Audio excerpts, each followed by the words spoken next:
কিছু বালিকেরা মসজিদ করবার জন্য টাকা দিয়েছিল না। আমি নিজে থেকে ঋণ করে টাকা দিয়ে মসজিদ তৈরি করলাম, যার কারণে যাদের কাছ থেকে আমি ঋণ হয়েছি ওই মানুষগুলি এখন ঋণের জন্য আমার চাপা হয়। আর সেই ঋণটা মুক্ত করার জন্য আমার কোনো উপায় ছিল না।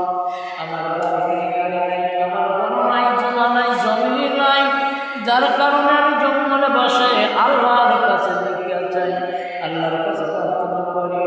কিন্তু আল্লাহ কেন আমার এই ঋণ থেকে মুক্ত করে না?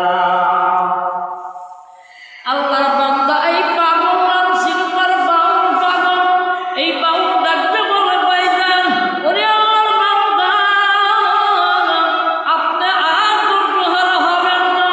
অবশ্যই অল্প সময়ের মধ্যে আপনার বিপদ থেকে মুক্ত হয়ে যাবে। আপনি বিপদ থেকে মুক্ত হয়ে যাবেন।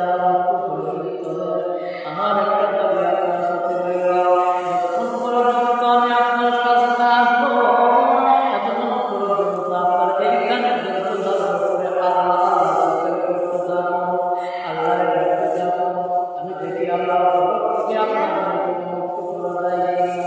এই বলে বাবু থেকে বিদায় নিয়ে চলে গেল। আর কোন মানুষের কাছে দাঁড়াইল না। এইবার বাবু চলে গেল সরাসরি না মোহাম্মদ ইব্রাহিম হোসেন।